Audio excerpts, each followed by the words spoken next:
Hello and welcome to The Smartest Moron. Well, I do love the hell out of swords and they're perfectly fine.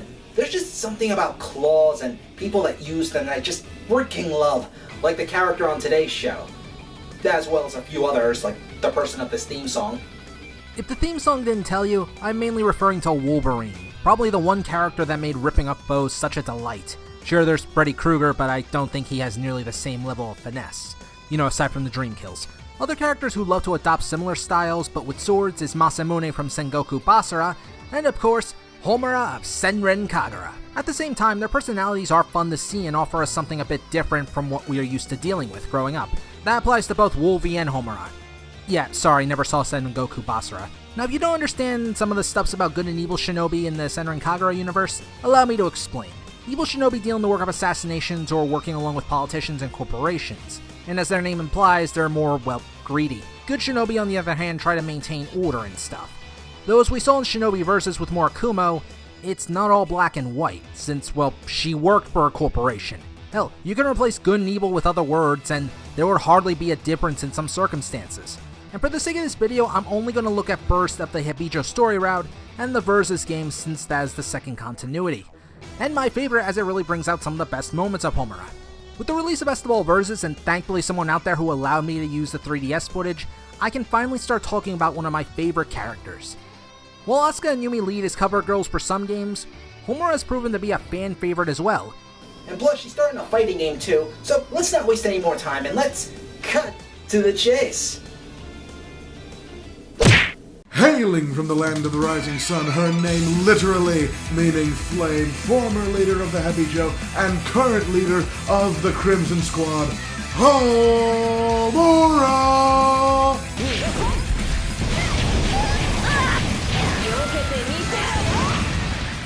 Homura is a shinobi, and currently not in any school, instead the leader of her own team, the Crimson Squad. In the game, she is one of the better characters due to her immense attack and speed, though it comes at the price of her defense. In short, her strategy is all about attacking and pressuring a foe.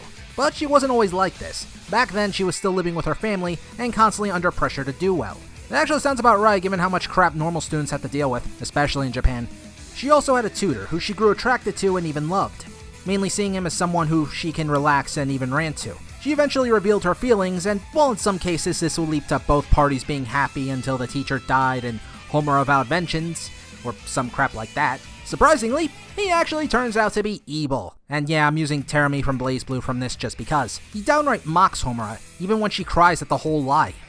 Still though, she handles it well. About as well as Wolverine would handle the news. According to her, she can't recall what happened, but she did indeed go berserk. The only thing she recalls was his bloody face. After this incident, she was unfortunately forbidden from ever becoming a shinobi. She never even got a chance to attend the shinobi school because, well, she was expelled for exposing her identity and nearly killing a man. I assume there's a bit more to it than that. I mean, Homura did just show how unstable she was, revealed her feelings, and identified to someone willingly and gave into those feelings, and perhaps the biggest no-no, fighting out in the open and possibly exposing herself even more. Considering how much she injured this guy, someone who is supposed to be stronger than her, who we later find out is in the hospital from this, that's definitely big news. But her family is very supportive of her and makes sure she gets the help she needs through therapy. Therapists? Reasonable parents? In a video game?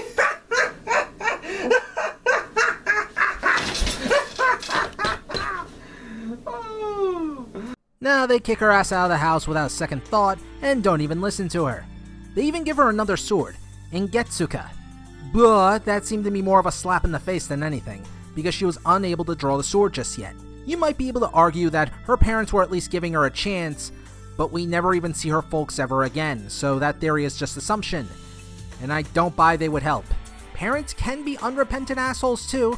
I speak from experience with my dad. Forced away by everyone she cared about, she was eventually found on the streets by the harshest teacher at Hibijo, Suzune. Not kidding about being harsh either, seriously, that water training, how strong are these freaking people? Are we going to see them at death battle eventually? At any rate, Homura was easily accepted as, well, the evil shinobi school accepts anything, while the good shinobi would always reject her. That and beating a skilled assassin at such a young age definitely made her noticed. Once there, however, she began cleaning house with the upperclassmen that kept attacking her.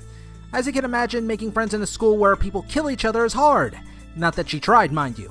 And hell, it's much easier to beat them back down. Still, why would they attack her? Because she managed to become an elite in her first year, and the elite shinobi are treated with much more respect. Haruka tries to talk some sense into Homura regarding comrades, but that hardly goes anywhere. Kinda. Yeah, if you were hoping for a more detailed version of her first year, you're not gonna get it here. See, the game liked to skip around the years in order to introduce Mirai, and we later see when Mirai runs away, embarrassed after training when her panties were revealed to have teddy bears on them, Homura is the one to help her along with the other elites. A bit inconsistent from earlier, but it does kind of fit in with what we see later in the series. But let's get to the reason why Homura actually does all this. She tends to see watching out for her friends as a job, rather than doing it willingly. Making Hikage smile with her crappy comedy, embarrassing herself for Mirai, or even planning a vacation. It's all just a job to her at first simply because she's the leader. Well, that and the group was so disorganized that she takes failing in her responsibilities very seriously. A bit too seriously. She only felt normal when hanging around Asuka and her group, at least when she assumed their team were just ordinary students. Probably helped remind her of her old life before, well, she beat an assassin to near death. In fact, she is surprisingly much more of a calmer person and less mission-based from this, being nice to the Hanzo group and even to Yagyu when she didn't need to. Considering what happens later on, it's a slow start to get her right back to considering people as actual friends. Though of course being at Hibijo kind of prevents her from thinking too deeply on the issue. In fact, she easily puts duty and power above Asuka's group immediately, ready to kill them despite issues some of her other teammates are facing, as the super secret ninja scroll... Yeah, sometimes I wonder why I take this series seriously too at times. Just roll with it. At any rate, the super secret ninja scroll is kinda screwing things up a bit with people. And Homura doesn't care because all she wants is power. She just wants to be unbeatable, but why? Well, it's kinda the only thing she really cares about. Even when Asuka brings up her flaws in thinking, Homura doesn't give a damn. One interesting thing to note from that Hanzo route is that Asuka was able to fool Homura from taking the scroll despite being beaten. It's actually a good way to show off more of their rivalry, and how victories aren't judged purely by power. Homura's drive for power is shown more with Mirai when the latter runs away due to the berserk causing scroll, and fear of killing her own teammates. Mirai's own problems can be seen as reflecting Homura's previous state when she was at her worst, such as being abandoned by everything she loved, and the only way out of that hell was to cut through another hell. And Homura couldn't survive Suzune's training, nor the assholes around her who kept trying to kill her, without power. The moments for Mirai and Burst kinda relate to Homura's past in that regard, though maybe far less worried about small chests. When Homura succeeds in bringing back Mirai, you can tell Mirai is the only one Homura treats with that little sense of kindness outside of the vacations, and she even echoes the whole darkness accepts all. The whole issues of friends thing comes to a head when Haruka and Yomi make friends with Hibari and Ikaruga respectively, something Homura is not happy with, especially given what she thought Haruka meant by her words that first year. It's here where the trust issues really shine. Homura is perfectly okay with being comrades and working together with the Hibijo girls, but she doesn't trust them at all. And it's kinda hard to build trust in a chaotic school like Hibijo, especially when being targeted on your first year. Even the idea of friends getting in the way kinda makes sense from her point of view, since the last true friend she had turned out to be a lie, and helped ruin her life. Now you might think that with the team split in two on the issue and having to fight it out, Haruka's team of friendship and the theme of the game, that they would win pretty easily, right? That's the thing! The story is not so stupid enough to show the power of friendship wins all the goddamn time. At least in giving you uber strength to beat a godlike foe. In fact, it would have been a near clean sweep by Homura's team, and Haruka's side only won by convincing Homura and the others the benefits of friendship and showing how standing alone on this path of blood was not a wise decision. Of course, someone as hard-headed as Homura kinda needs to have such lessons beat into her thick as hell skull. This moment is further supplemented by her other squad mates learning this lesson, but if I analyze everyone, I'll never get any more reviews done. But of course, things do go wrong as it's revealed Hibari was actually hypnotized by someone, and not by Haruka. Eventually, further events do show that yes, Homura was indeed cowardly at avoiding bonds, just like with what happened before. It even makes her question the overall point of good and evil schools fighting, and hating the fact that her life can be just thrown away by some employer. Even Asuka kinda shares the sentiment of not seeing a difference between good and evil. There is a promise to have a fair fight to the death, which kinda backs away from the whole friendship thing they were going for, though made up as Homura realizes just how close her team is to one another. A bunch of strays brought together into one crazy, dysfunctional family. Eventually, the finale of the game comes into play, where the teams fight one another, and while the Hibijo girls technically win, it was later retconned that they lost in the Versus series. which kinda makes sense what with the main character team plot device. Though not with much else considering how much stronger Homura's team is, not even the same people they were in the Hanzo storyline. But it also makes sense with what happens next. All of Homura's friends are vanishing after each fight is finished. The reason? Turns out that Dogen, a financial supplier for Hibijo, is using them to summon a great Yoma, aka a demon called Orochi. Once again losing everything she cared about to some asshole, Homura does the logical thing, and cuts Dogen in two without a second thought. The same rage as before consuming her, if briefly. And so, history repeats again, and now she cannot ever go back to Hibijo since Dogen was a big financial supplier to the school. Adding that Homura will lack evidence and witnesses, aside from her team, few people would believe her. Not helping matters is Asuka wanting to challenge Homura. While Homura wants to prevent Orochi from being summoned, Asuka brings out even more power to match Homura's, and well, she's kinda left with hardly any other options. That, and there's a whole speech of how being Asuka's rival made her strong as well, calling her the strongest friend. 初めて会った時からホムラちゃんのことをかっこいい人だなって思ってたんだ。自信たっぷりで颯爽としていて、なんか私とは違うっていうか、さっき仲間がいたからここまで来れたって言ったでしょ。本当は仲間だけじゃない。ホムラちゃんもいたから私はここまで来れたんだ。ホムラちゃんは私にとって最強の友達なの。さあやろう。今度は簡単にはやられないよ。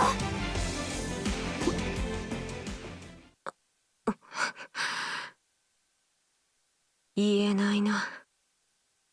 これほどの覚悟を持った者に停戦の申し出など失礼だ。アスカ、私も同じ気持ちだ。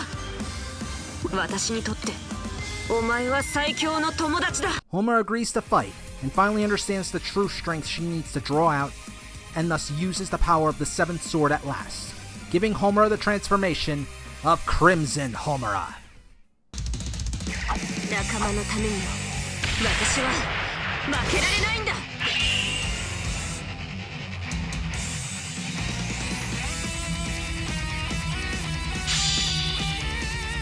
Boy, I can't wait for the next transformation of Crimson Homura, God Crimson Homura.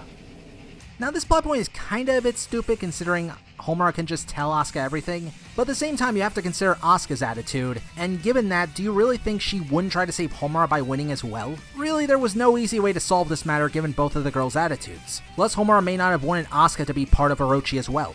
And as you might expect, with that victory, Homura is now inside of Orochi.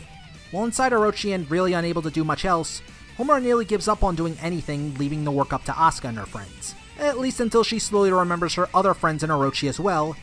And what follows is, let's face it, my favorite part of the game. Using the power of the seventh sword once again, Homura slices her way through the Yoma inside of Orochi to free all of her friends, who are in meadows and white dresses. Unfortunately, Japanese symbolism is not my specialty, so I don't know what this means.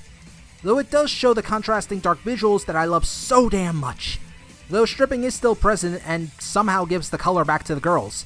So Homura is literally beating the taint out of her friends in this segment. I swear I like the dark visual art style so damn much.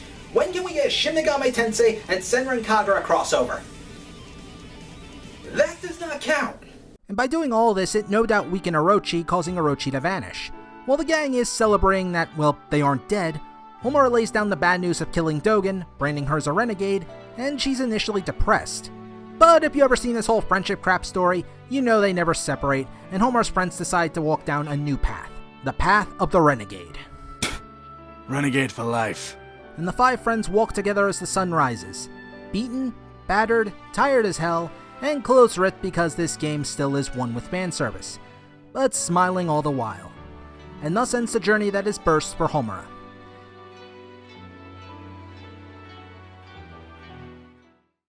Then we move on to the Versus series. Unfortunately, I don't know why they decided to make this spin-off series and this whole new continuity, but I'm glad they did anyway. Whereas the 3DS series was kinda predictable in some parts, and kinda rushed the development a bit, this game shows Homura from a few different sides. In her own story route, we come right back to where it left off as the girls are now hiding out in some cave and must work at jobs in order to maintain a living. Given Homura's hunger for meat and Yomi's cooking up grass, things aren't exactly looking well.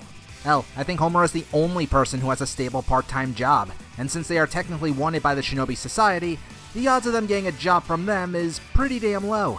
Though as they keep living this way and keeping up their training, something dawns on Homura. What the hell are they gonna do next? She can't help but still feel guilty over dragging her friends into a path with no goal set aside from running away from death. Though her worries go beyond that when the Hanzo team is attacked and beaten by the new Hibijo squad. Badly. And all that was done just to lure out Homura's team.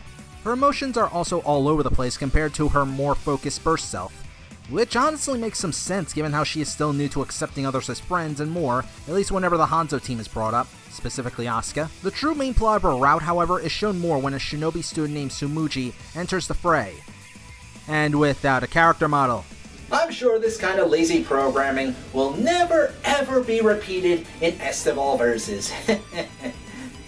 Spoilers, it's gonna be repeated in Estival Versus. Tsumugi is revealed to be the brother of the assassin that tried to kill Homura years ago, and is a fresh recruit too. And when Tsumugi tries to kill Homura, it ends about as well as you might think it would. Tsumugi eventually reveals how Hibijo was fully brought back despite the destruction from Orochi, which actually does bring up a good question. Oh, no, not in how they managed to restore everything so quickly, in about 6 months. I'm just assuming Flash super speed. No, I mean in how the flying hell this ninja shit remains a secret. Giant monsters are kinda hard not to see. I don't know, maybe the school is super remote, though I imagine travel would be a pain in the ass. Ran aside, Homura finds out from the spriteless rookie that Dogen is indeed still kicking despite Homura, well, cutting him in half, and taking over the school via brainwashing. Insert your own log or Shadow Clone Jutsu joke here. I'm not a Naruto fan. Despite being a renegade, you can tell she still cares greatly about her home, the one place that actually accepted her and gave her a reason to keep living. Her dedication is shown through her outfits as well. Her first outfit is very reflective of this, hardly different from her school uniform. Yet her renegade outfit is different enough for her own personality and new outlook on life, and also has a color scheme very similar to Hibijo. So when the new Hibijo is being taken over by Dogen, she hardly hesitates to stop Miyabi's group and slay the man. Well, save for the damn problems she keeps thinking about before. True, we still have her obsessing over Asuka's constant losses and wanting to be the one who beats her, but there's still a matter of her team. This point is proven with her conversation with Yumi, as well as just how hard everything is. Balancing low-paying jobs and training, fending off attacks, and living in a cave, where you're basically gonna eat grass for the rest of your life, can be a bit demoralizing. And it's not like they can just join Asuka's school either. Remember, these guys are technically criminals in the shinobi world. Homura does hint that they can live a better life if they, well, do even more underhanded tasks for certain people that, well, even the evil Hibijo school will not accept. But Homura's against that since she doesn't want to be someone like Dogen. Unfortunately, Asuka's grandfather, Hanzo, arrives to help with a solution. One Homura was already working towards unknowingly thanks to her teacher, Suzune. To make a long story short, too late. Before Suzune joined Hibijo, she was on a mission to fight Yoma. Unlike in Senran Kagura 2, however, Yoma are even more dangerous in this continuity, and nearly destroyed her body while killing her other teammates. After being rescued and healed by the Hibijo Academy, she trained her students so hard they could stand on their own against the demons. Which, considering the insane training requirements she places, makes a ton of sense. And thus with the aid of the others, Homura finally has a purpose, to slay the source of the Yoma, Shin. The Yoma keep being born thanks to the conflict between the schools, though it's likely many don't care as we saw Kurakage become a renegade due to his beliefs and hatred of evil shinobi. Or some are as greedy as Dogen. I'll try going into more detail if I do a full review of Estival Versus, since this issue affects more than just Homura. Even after defeating Dogen and the other Hibijo students and receiving an opportunity to return, she refuses. It's actually a decision that makes a lot of sense, as Hibijo would keep assigning them missions and detract away from the real goal. Plus the monster slaying thing, well, it suits Homura just fine. She gets to fight stronger foes without having to kill her friends. It's a win-win. And while this whole monster slaying thing is pretty fatal to Homura's team since they're not fully experienced shinobi just yet, they actually receive some unlikely help. Finally, all 4 schools are united as one against a common threat, and no one has to frigging die either. It's a badass moment, and I don't care what people think of this game. 善と悪とが一つになりて現世の妖魔を切り捨てる刀と盾の力を極め守ってみせようみんなの明日を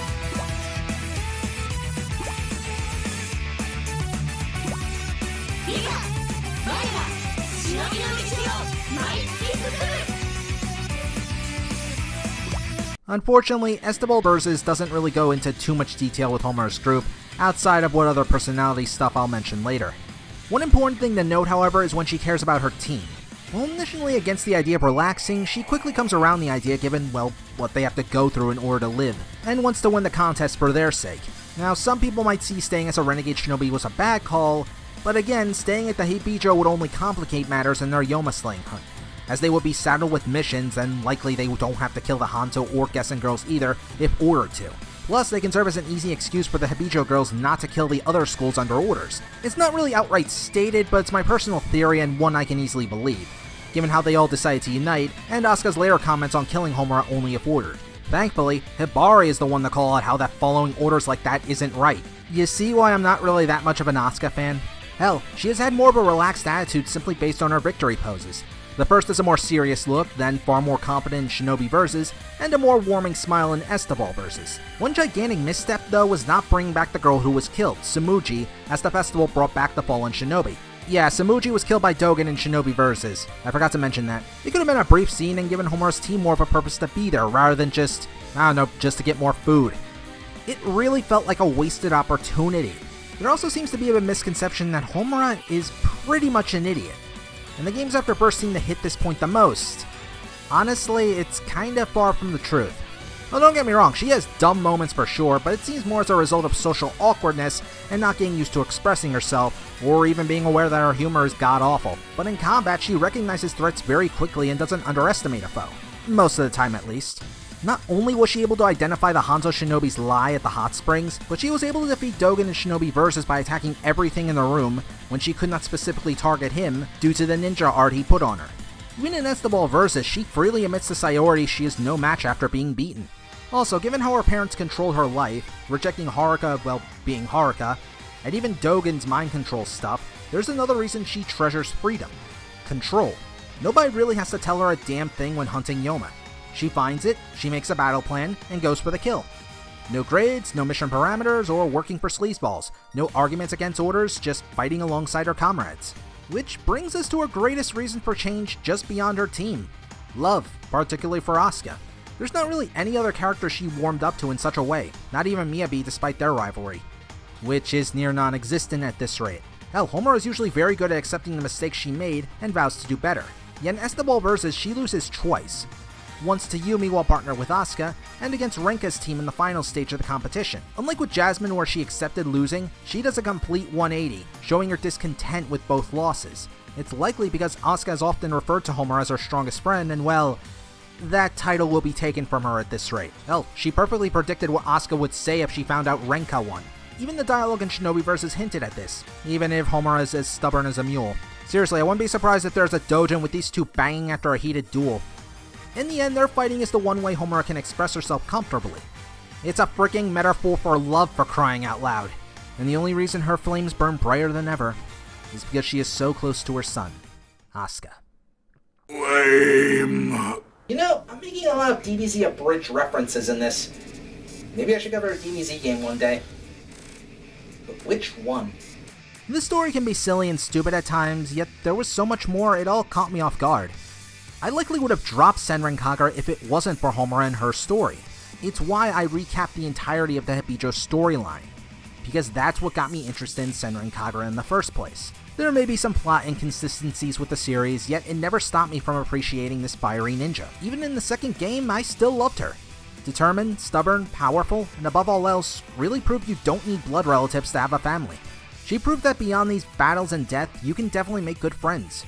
And she proved even when things are at their lowest, you can always find a path to walk all the way into the sunset. It's why I can kinda relate to her in a way.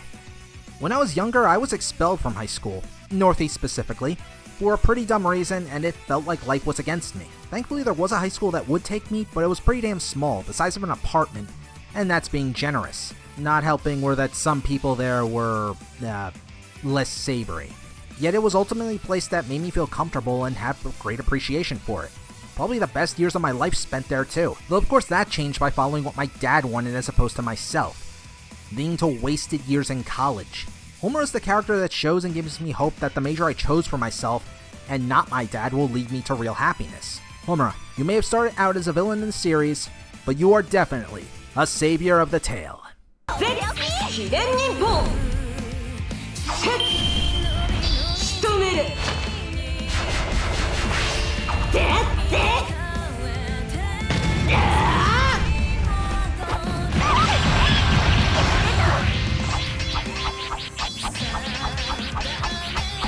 まだまだ決着